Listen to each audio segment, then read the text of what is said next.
Willkommen! Danas vas vodimo u Leipzig, grad čije ime potječe od slavenske riječi Lipsk, što znači naselje gdje rastu lipe. Nalazi se u istočnoj Njemačkoj oko 2 sata od Berlina. Ovdje su rođeni skladatelji Bach i Wagner te pjevač grupe Rammstein, no nismo ovdje zbog njih. Bok ljudi, ja sam Joško Gvardiol i dobrodošli u Leipzig. Joško Gvardiol, lijevi stoper hrvatske reprezentacije i RB Leipziga, rođen je 23.1.2002. u Zagrebu. Za vatrene nastupa od U14, a na Euru 2020. postao je najmlađi debitant A reprezentacije na velikim natjecanjima s 19 godina i 4 mjeseca. Od kolovoza 2020. u Leipzigu. Leipzig on fire! Kako je došlo do Leipziga? Kako si završio u Leipzigu? I zašto si baš izabrao ovaj klub? Na kraju sezone imali smo 2 ponude. To su bile Leeds United i Leipzig. I ne znam, jednostavno odlučio sam se za Leipzig jer Olmo je bio ovdje, puno sam pričao s Olmom prije nego što sam došao ovdje i bio sam dosta zelen još, nisam ni prešao na iduću stepenicu, a do Engleske lige ima dosta stepenica, tako da ne znam, jednostavno imao sam osjećaj da bi se izgubio nakon godinu, 2 dana. Eto, na kraju sam došao ovdje, ja i Olmo, družimo se, osvajamo trofeje. Da, ja sam ga govorio da dođe ovdje. Ja mislio sam da ovdje je bio najbolje za njega. Mislim da nije pogriješio i na kraju se vidi da ovdje dobro igrao i puno je napredovao i još i više će. Dakle, evo, ovo je naša ljepotica koju smo prošle sezone osvojili. Prvi trofej u povijesti kluba. Je bilo suza? Radosnica je. Kada je Demirović promašio fulao zadnji penal, jednostavno svi smo se zaletili tamo jedni prema drugima i sjećam se da sam bio pustio suzu s Danijem u Zagrljaju, da. Njemački navijači ne vole RB Leipzig jer ga je zbog marketinga osnovao preminuli vlasnik Red Bulla Dietrich Mateschitz. On je 2009. otkupio licencu za nastup od petoligaša te 2016. ušao u Bundesligu. Kako je zabranjeno davati imena sponzora, Mateschitz je RB skraćenicu za Red Bull preveo kao Rasenballsport ili loptački sport na travi. Zamjeraju mu i što je zaobišao pravilo da navijačima ide 50% plus 1 glas u izboru uprave jer je podigao članarinu na 1000 eura, pa ima samo 8 klubskih članova. Gdje god da igramo, koje god gostovanje, dočeka nas sve i svašta, jednostavno velika mržnja prema ovom klubu. Es gab da immer wieder Proteste, auch zum Beispiel als sie damals angefangen haben in Jena, konnten sie nicht gleich duschen bei ihrem ersten Spiel, sondern mussten gleich in den Bus. Also da gab es so viel Proteste, so viel Kritik der Fans vor Ort, auch Hass, dass sie schnell in den Bus rein mussten und solche Situationen gab es immer wieder. Sie wurden mal mit Farbbeuteln beworfen, der Teambus, oder mal mit Eiern beworfen, der Teambus. There's big hatred against RB in many ways, so because they believe that it's just commerce, yeah, and they do not see that other clubs also depend on money, of course, yeah. So I think that's always a bit hypocritical, so that they believe we are the only ones who have money. Other clubs do so as well. No navijače Leipziga to ne dira. Stadion je uvijek pun, a klub niže uspjehe. Ovdje je igrao i naš Ante Rebić, a sada su tu Olmo, Timo Werner, Nkunku te Joško koji je nedavno zabio u pobjedi nad Real Madridom. Pravo mjesto za Joškov daljnji razvoj.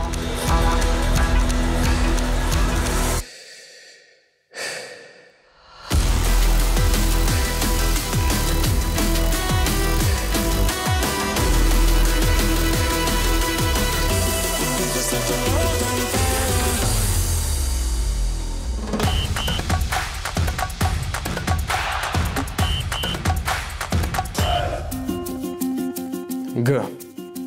Pada mi moje prezime na pamet. Gvardiol, pa puno dileme ima oko tog prezimena, ali ne znam od kuda dolazi. Neki navode da dolazi iz Španjolske, Italije. Normalno zbog Pepa. Tako je, da. Ali čekaj, dakle ti još uvijek tražiš izvor vašeg prezimena. Tako je. Evo, dragi gledatelji, tko zna odgovor na ovo pitanje, nek se javi Jošku. Bilo bi mi drago. Riba. Pa kao mali sam volio puno jesti ribice. Tata mi je ribar. Tako da, zato jesam ovako lijep, visok, jak. Ko je to ribica? Zašto ja to nisam jeo? Sardele. Uglavnom su sardele bile. Yeah. B. Da. Baka. Pa puno sam vremena provodio na moru i... U Novigradu? U Novigradu, tako je. I mogu reći da mi je uvijek lijepo vratit se i provoditi vrijeme sa bakom i djedom. Kako se zovu? Baka Milka i djed Zvone. Veliki pozdrav za moju bakicu. Zanimljiv mi je podatak da kad si prešao u Leipzig da si roditeljima kupio kuću. Jesam, počastio sam ih. Pa to je baš lijepo. Jesam. A kako donesi samo ključeve, evo, ili su oni imali neku želju? Kako to uopće? Lijepo je kad sin može svojim roditeljima na takav način se zahvaliti, to je baš lijepo. Da, otvorio sam im oglasnik i rekao je obirajte. Pa izabrali su oni sa sestrama su jednostavno se dogovorili šta im odgovara, šta im se sviđa. Ja sam rekao može. U Zagrebu? Pa okolica Zagreba, na putu prema Samoboru. I sad su svi sretni, mami je važno da ima svoj vrt doma kod kuće, svoj mir. Ti šalje busom tikvice, paradajze. Našla neku domaću ciklu pa mi je rekla kao, sine, hoćeš da malo pošaljem. U obitelji Guardiol bi rekao sve najbolje, znači Joško je takav zbog njih, oni su ga predobro odgojili, znači oni su živjeli tu iza na 5. katu. Joško ima još 2 sestre i svi su jednako odgojeni, svi su jednako dobri i uvijek su spremni pomoći. Da, živio sam u Neboderu do 18. godine. Koji? Braći Domani 2. A ona 4 ogromna Neboderu, ti su naranđasta? Naranđasta, U koji kat? 5. kat. Najviše vremena smo prolazili ovdje tu na ovom kvartu na Srednjacima, tu iza u parkiću ispred braće Domani 2 i na školskom igralištu gdje smo igrali nogomet. Ali znaš kako je u mojoj obitelji bilo? Bili smo raspodijeljeni, mama je vodila brigu o sestrama, a tata je vodio brigu o meni. Dobro, ko je stroži bio u obitelji? Mama, definitivno. Nemo zafrkati. Mama, definitivno. Dobio koju pučušku? Jedna doleti, ni ne znaš otkud je doletila i šta te snašlo. Dobro, kako bi se danas Joško opisao? Ambiciozan, nasmijan i društven. Kad ima nešto u glavu, onda teško da to promijeniš. Ima hrabrost, uvijek želi pobijediti i uvijek želi biti bolje, znaš. Kao gubimo isto i na trening, uvijek se džipsira previše i malo previše. Dobar prijatelj, uvijek spreman pomoći. Zaigran, jako je skroman, velikodušan je po meni. Njegova skromnost po meni potječe od doma jer i roditelji su mu isto krasni. Nikad nije on isticao se po nečemu da kupuje nešto skupo ili ne znam, jednostavno nije imao potrebe za tim, a ni sad je nema. Zna da može, ali ne, zašto, ne treba. Also er ist niemand, der irgendwelche Luftschlösser baut, der irgendwelche überdimensionierten Träume hat. Also er ist wirklich ein ganz bescheidener, bodenständiger Typ.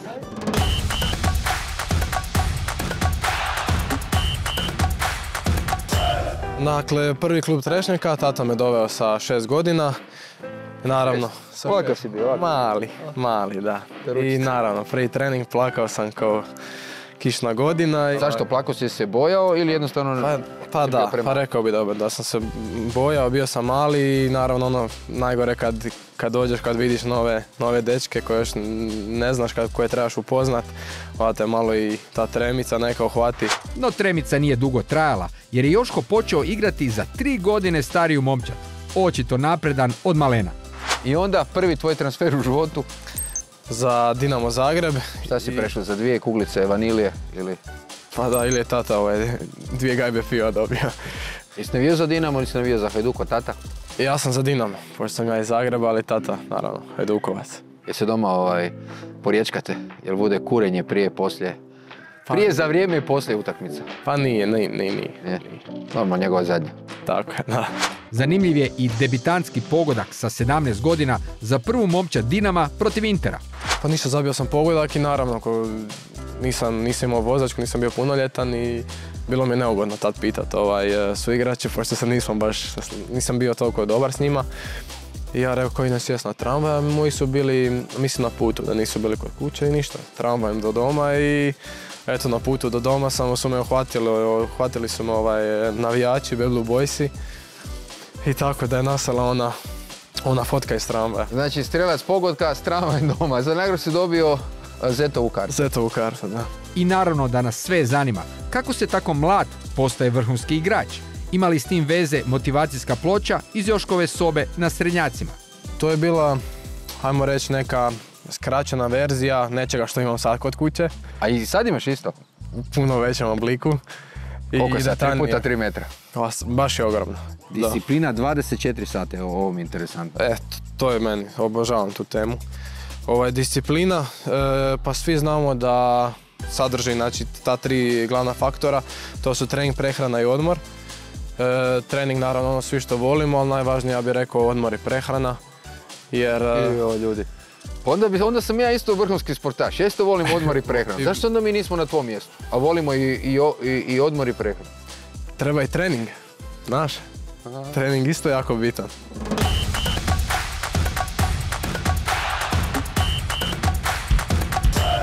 Pa imao sam period gdje sam ih htio nabacati po sebi, ali onda na kraju kraja sam rekao kao zašto, čemu, koji je razlog toga, koja je svrha toga, tako da trenutno ne.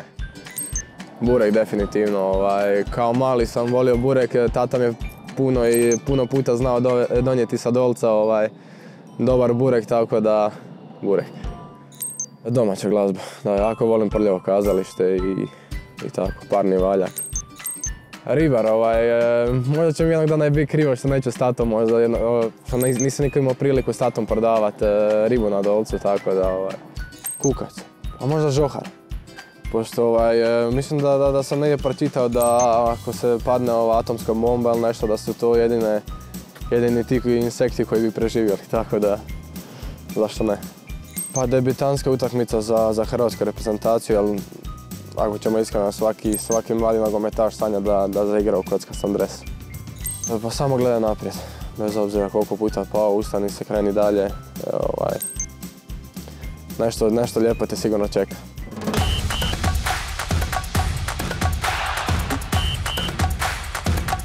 Was isst der am liebsten? Aber bestimmt irgendwas Kroatisches. Ich kenne mich jetzt leider in der kroatischen Küche nicht so aus. Rumsteak. Cevapcici. Ja, Fisch. Joskos Vegetarier, ja. Pa, puno vremena volim provoditi čitajući recepte. Dobra jela čak radi, kad sam bio u Leipzigu, on je stalno bio kupa nešto. Jest da to nije nešto masno, ajmo reći, ali je fino. Ajde, top 3 tvoja jela koja znaš skuhati. Tjestenina sa pestom. Pa neka dobra jaja bi mogao, neki doručak. Cheesecake, ali zdrava verzija. A čekaj, stvarno znaš napraviti cheesecake? Znam, Nisi mi sad tu... Ne, stvarno, mislim da imam i sliku negdje. On meni šalje slike svojih jela, to on nađe recept ili ima nešto u glavi. Znam da mi je slikao par puta da je radio kao neke zdrave brownie, pa kao rekao mi je da moram probati ovo, pa čekam da dođem kod njega da probam to. Koliko si puta napravio cheesecake? 2 puta, jednom kad sam bio sam, kao pokusni kunić, a drugi put kad su roditelji dolazili u posjet, pa... A prvo si testirao na sebi, pa ako ti preživiš? Ako preživim, tako je, da. A dobro, je li tu u Leipzigu ili kiseliš zelje? Pa ne kiselim. Da nemaš kamen za zelje, pa zato ili? Nemam kamen, da.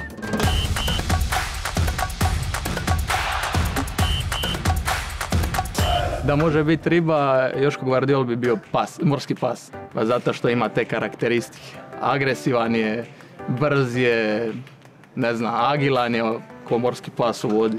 Die Kroaten ist ja an der Küste sehr guter Fischer. Also ich glaube, er würde die Angel weit auswerfen können. Und er hatte bestimmt das größte Netz. Nur Wale. Die großen Dinger. Nisam ga nikad vidio da ribari, možda ne bi rekao da bi mogao biti ribar, jer nema toliko strpljenja. Tvoj tata je ribar? Je, tako je. Pa jednostavno dolazi iz malog mjesta Novigrada gdje su se ljudi u prošlosti bavili ribolovom, tako da, eto. Kako zove tata? Tihomir. Znači, Tihi i mali Joško su zajedno išli u ribe. Tako je. Da, koliko put si bio s tatom? Imao sam priliku jednom otići samo na brod i mogu reći... Samo jednom? Samo jednom. Mislim, bilo mi je dosta za cijeli život. Znači, težak posao ribara? Pa nije lagano, sigurno da nije lagano. Da. A dobro, tvoj tata se cijeli život bavi tim? Je, tako je, da. Dakle, da nisi nogometaš? Ja, was Körperliches, Boxer, Rettungsschwimmer. Ich glaube, er hat irgendwie so was Handwerkliches. Er wäre der beste Muscheltaucher oder Dirigent oder sowas für irgendeinen Musikverein oder so. vielleicht Bankdirektor. Ein Model. Bäcker. YouTuber, ein YouTuber. Pa vi niste normalni. A usmrdit će se ribi, ljudi. Da vidimo, bi li Joško bio dobar ribar ili je ipak bolje da je u nogometu? Den haut man auf den Kopf und dann schneidet man ihn auf, oder? Grazil, würde ich sagen. Ja. Grazil, aber immer sauber und dann nochmal geht's aber da, wo es hin muss. Zack, zack, zack, zack, zack, zack. Also die Haut weg und dann einmal filetieren, erledigt. Zack, Gräten weg. Filet. Uglavnom, to znamo. Ljuskaj to. Onda znači se zareže. Čekaj. Aha, Van Dijk, jesi vidio kako se to radi? Znači ovdje otvorimo cevus, tu se zareže, otvori se, ovdje imamo ove organe iznutrice, ove sve koje treba povaditi. Ja ovom prilikom ne bi baš to vadio i dobro, jednostavno isperemo i spremna je za gradele. Da se moraš prijaviti na super talent, s kojom bi se vještinom prijavio? Pjevanje. Stvarno? Pjevanje, mislim da pjevam katastrofa, ali daj mi neki 6 mjeseci do godinu dana i poradio mi na ovom prekrasnom glasiću. Ide mi u životu, ide mi, ali mi fali ono malo ljubavi. Ali mi fali korak tvoj, da u stopu pratimo, gdje si ti, da je slađe zaspati.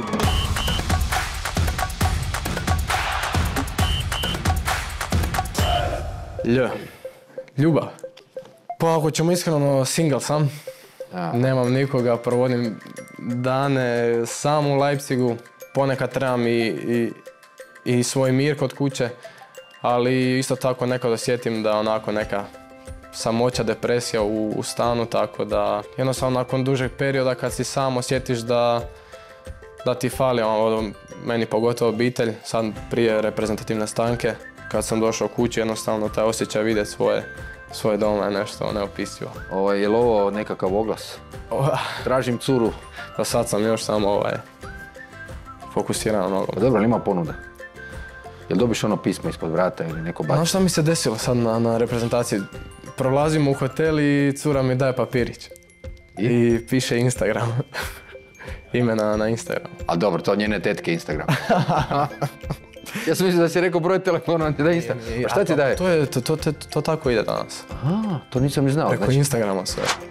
Ono šta iskreno, nije toliko bitno, jedini detalj koji mi igra ulogu su plave oči. Jednostavno niža od mene da budem glava kuće, barem po nečemu. To se tiče cura, mislim da je sad definitivno popularniji kod ženskog roda. Pogotovo kada idemo negdje ovako van ili nešto, uvijek su oči uperene u njega. Onda kad on ode u Leipzig, ja se javim, ja znam Joška i onda tako ide. Evo, top 3 najljepše dame na svijetu. Top 3. Angelina Jolie. Mislim, tu mi se Shakira nešto mota. Oko drugog mjesta? Da. Dobro. I Jennifer Lopez. Na prvom? Da. Čekaj, ti voliš malo starije? Malo starije, da. Sad sam u tom džiru. Koliko starije? Sad ću koliko? 30 su. 30 godina starije. Fali ti cura i mama. Sve u jedno. Draga Đelo, čekam te u Leipzigu. Produžio sam ugovor i nadam se da ćeš gledati, da ćeš mi se javiti na Instagram. Jako je zgodan. Crna kosa, valjda, bradica, vidite. Zgodan je 10 do 10. Po ljepoti između Plenkovića i Višnjića, recimo, evo. Pa nekako mi djeluje kao mlađa verzija Gerarda Butlera. Pa da, jako sam ljubomoran na njega. Pa zato što ima genetski dobru bradu, ja nemam. Znači, kada se vratio sa tog ljeta, nakon drugog srednje, imao je bradu ko Mojsije. Znači, Samson ima kosu i Joško ima bradu.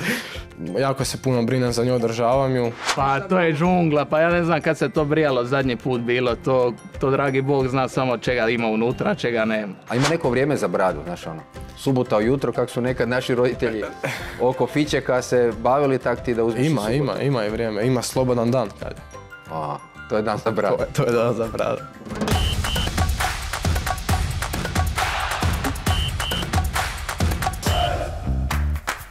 Kad gledam utakmice, izgledaš vrlo korpulentno.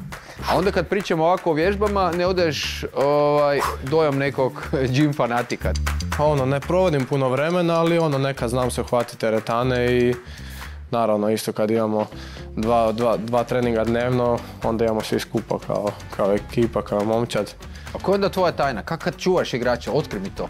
Da li ga štipneš onda? Malo ga, tamo sam htio reći, a malo ga moraš Di? A malo tu, znaš, ne idem niže jer jednostavno nisam takav tip, ali Samo pristojno znači? Pristojno, da. Koliko ti je bilo najgore čuvati? Najteže? Pa, evo, tamo sam htio reći da utakmica sa Belgijom, moja debitanska utakmica u reprezentaciji i čuvao sam Lukakua. Lukaku koji je visine koji ali je širi negdje 3 puta od mene, poput trokrilnog ormara, tako da niti malo mi nije bilo lagano.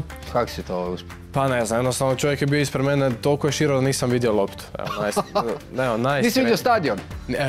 Stadion sam morao ovako samo malo na stranu, onda dođem do zapadne istočne tribine, ali što se tiče lopte, stvarno je bilo nemoguće vidjeti. Pa dobro, šta tebi napadači rade da čujemo, ima li tu nešto ono? Pa ima svega, mislim, vjerujem da je to u prošlosti bilo i puno više ovih gaženja, udaranja i takvih stvari. Danas je to malo teže radi ove VAR tehnologije.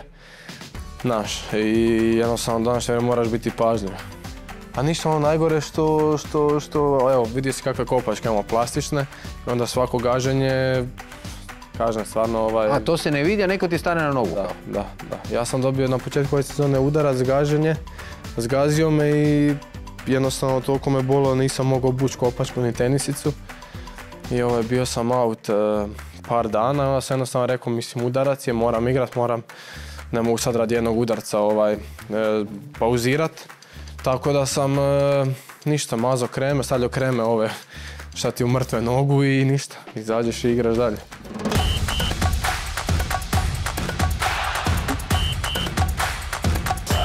Znači 60 milijuna vrede ove nogice, to sam pitao i Sosu, evo. Znači svaka 30 ili baš jedna od njih je malo? Pa puno sam pričao s Danijem što se tiče obje noge i kaže da jako dobro koristim i desnu nogu, tako da bi ja podijelio 30-30. Tak bi im dao. Imaš neka imena za njih, zoveš ih nekako? Kako ih zovem? Da, ili imaju neka imena, im tepaš? Pa nemam, evo iskreno nemam. Imaš neku sobu za njih di ih držiš, di ih čuvaš? Nemam, ali evo, razmislit ću o tome, ali imam osiguranje, ajde, barem nešto. Ti imaš osiguranje, to nam je Sosa otkrio. A gdje se to osigura? Je li to kod frenda koji zna frenda pa koji zna frenda? Mislim da da. U Gornjoj Dubravi ili Donjoj? Mislim da ti puta, da. Kako njeguješ nogice? Vidim da su glatke, evo. Dragi gledatelji, ovo su jako glatke nogice. Ti si depiliran, je li tako? Da, pa mislim... Si se depilirao zbog plaže ili zbog masaže? Masaže i ljepljenja ovih kineziotejpova i toga svega. Kada izađemo na prašumu je to sve ono teško i zalijepiti onaj kineziotejp. Ni ne vidi se kad ga zalijepi. Točno to. Kako izgledaju stvarno stopala od nogometaša? Tu ima svega. Moja su čak i dobra, ako ćemo iskreno. Kad vidimo ove suigrače, ajme meni. A šta ima? Mrak mi pa. 6-7 prstiju po nogama, a nokat ko puževa kućica.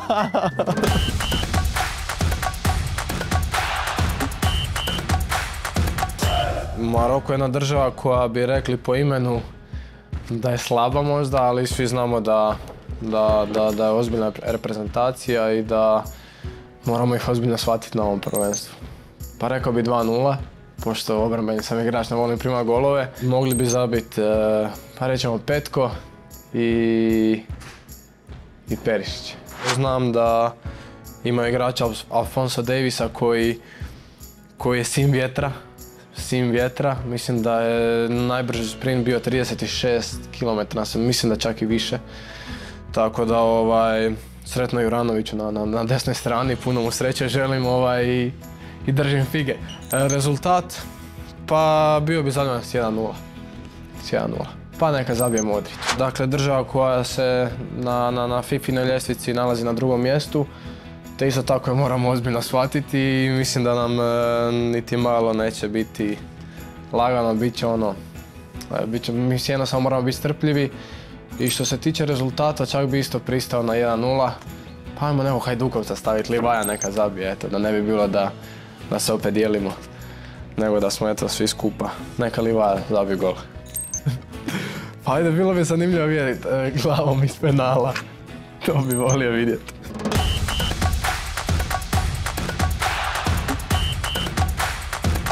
Na kojem si dijelu svoje karijere trenutno? Na početku tek. na početku. 20 godina, imam još puno toga. Nekad zaboravim zapravo koliko sam mlad i moram biti svjestan da imam puno toga još pred sobom i da ću tek uživati. Pa za 5 godina ga vidim negdje u nekom dobrom engleskom klubu, ja bih rekao. Za 10 godina ga vidim ko neki temelj hrvatske reprezentacije. Za godinu ga vidim ili u Chelsea ili i dalje u Leipzigu. Za 5 godina ga vidim u Realu i za 10 ga isto vidim u Realu. Ovo sam ja za 10 godina na plaži sa osvojenom ligom prvaka. Upijan zrake sunca, vitamin D i jednostavno zasluženo odmaram. Koji je otok? Na kojem otoku slaviš ligu prvaka? Na otoku Jabuka. Bravo. Hello Joško, my message to you is stay humble as you are and focused as you are, and then everybody is open for you. Poželio bi ti puno sreće u daljnjem natjecanju Bundeslige i da doneseš neku medalju iz Katra. Hvala vam što ste gledali, nadam se da ste uživali. Budite nam podrška u Katru, daćemo sve od sebe i vidimo se. Pusa!